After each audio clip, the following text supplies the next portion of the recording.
Let's talk about the furry comic Sacrificial Princess and the King of Beasts. It is complete, you can read it from start to finish, and it makes for a very handsome 15-volume set for your bookshelf.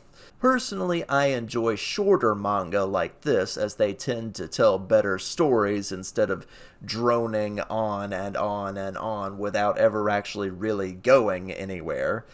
Looking at you, One Piece, sitting at volume 100 and whatever. Anyway, Sacrificial Princess and the King of Beasts follows Sarifi, the 99th sacrifice to the country of demons and beast folk, Osmargo, post-war with the humans. She's being given to the King of Beasts so that he can eat her as a show of dominance to the human kingdoms. Basically, there was a big war between humans and beasts not too long ago, and part of the very delicate peace process, other than separation, was sacrificing young girls to the opposing king. Real peaceful, let me tell you. Anyway, Sarifi goes to the King of Beasts with the express purpose of being his dinner, but unlike the 98 girls before her, she is not afraid of him. In fact, she considers it an honor and is practically suicidal, and that him eating her would give her life significant meaning in death. This girl is 15 years old. I'm sorry, honey, your life doesn't have meaning yet. Not in the traditional sense, anyway. The King of Beasts, later named Leonhardt, is intrigued by her complete lack of fear and childlike affection for him. She likes his big hands and his soft fur, and the red flags are already coming up in my head. She's 15, and he's over 100. Oh, this is one of those comics, is it? What is it with Japan and the never-ending interest in underage girls? Disgusting. Anyway, in a startling turn of events, Leonhardt decides that Sarifi will be his queen consort. For those of you playing at home, a consort is the companion or spouse of a reigning monarch. They don't necessarily have to come from a royal or highborn bloodline either. Another example of this would be Shining Armor in My Little Pony: Friendship is Magic. He married Princess Cadence, so he became Prince Consort, even though he's not from a royal bloodline. Declaring Sarifi to be his intended has about the reaction you would expect from a nation still recovering from war. Everyone else in all the beast realms are pissed. His council hates her, his people hate her, all the noble houses across Osmargo start sending their daughters to try and replace her. It is an immediate shit show and no one is happy.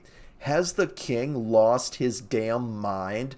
We just got done warring with the humans and all their bullshit. How could he take a human to be his wife? A particularly loud voice comes from Chancellor Anubis, King Leonhardt's right-hand man and caretaker. He serves as the series' antagonist for the vast majority of the story.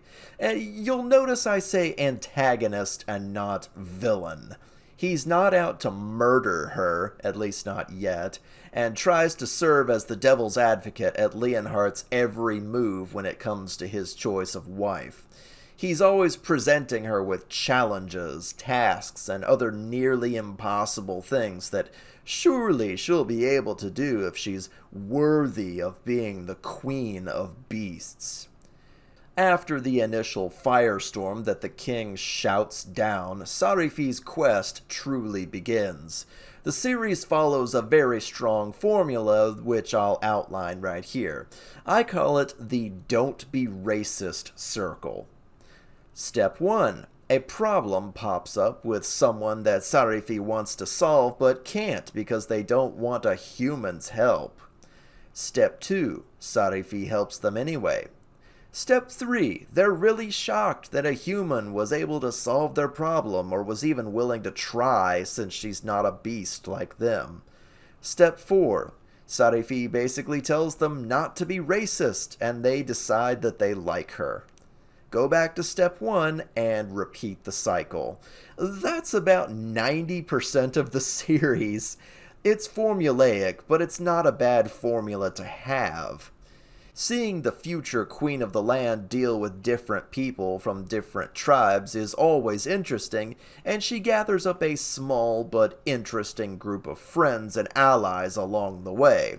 Chancellor Anubis is constantly in the background trying to trip her up or give her yet another impossible task, but she always manages to squeak by at the last moment.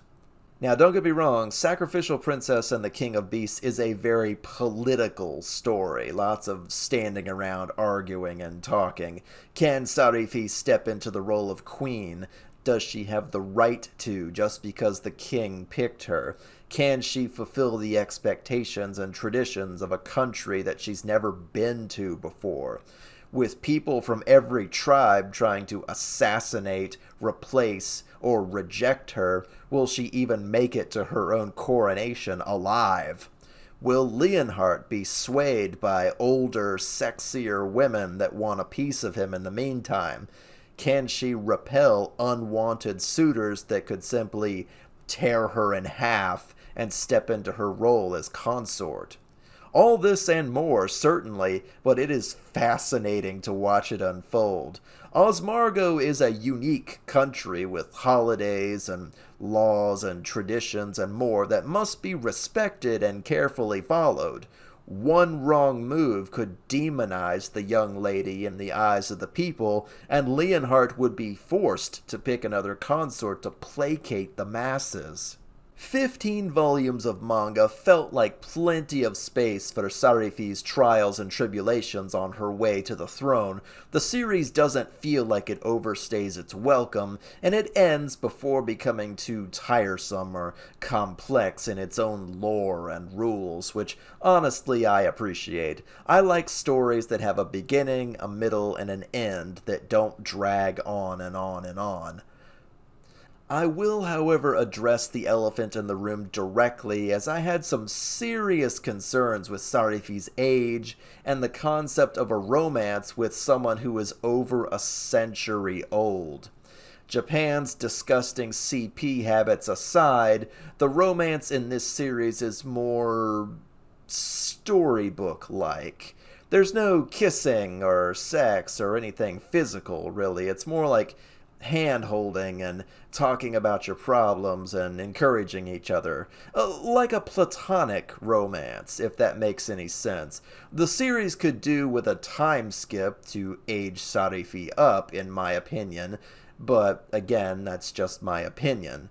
Leonhardt himself is strangely borderline asexual, as he expresses zero sexual interest in anyone, much less the 15-year-old girl he has selected to be his queen someday.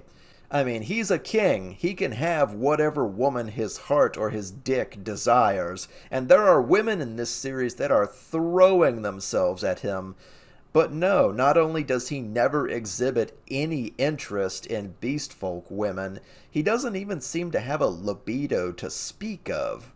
He's, what's the word? Stoic when it comes to matters of the heart or the bedroom. He clearly loves and favors Sarifi and is loyal to the idea that someday they will be wed when she's ready to be queen. That's such a fairy tale way of looking at it, and I think I appreciate it on a more personal level. I mean, I'd be happier if Sarifi was 18, but I understand the strictly platonic love that's on display here was meant to keep that sort of story from being written. Sarifi is never drawn in an overly sexual manner, never wears sexy clothes or anything of the sort. My red flags and discomfort were, over time, replaced with cautious optimism and eventually approval. The series really won me over and soothed my worries that something inappropriate would happen with the 15-year-old. So, All that being said, should you read Sacrificial Princess and the King of Beasts? I'd say yes if you enjoy a good fairy tale. The world building and the politics alone are fascinating. Every faction that comes forward with problems has to be won over flawlessly by Sarifi before they'll accept her as queen. Chancellor Anubis serves as an excellent antagonist without ever actually trying to cut her throat. The growing cast of characters are all fun and interesting, especially best girl Princess Amit of the Crocodile Clan. She's adorable and precious, and I'm starting to think I might have a type. But the series comes in, shows us this amazing world full of majesty and tradition, and enjoys all the flair of good art and comedy in the meantime. It is a solid series that is definitely worth the time to read. I'd say check it out.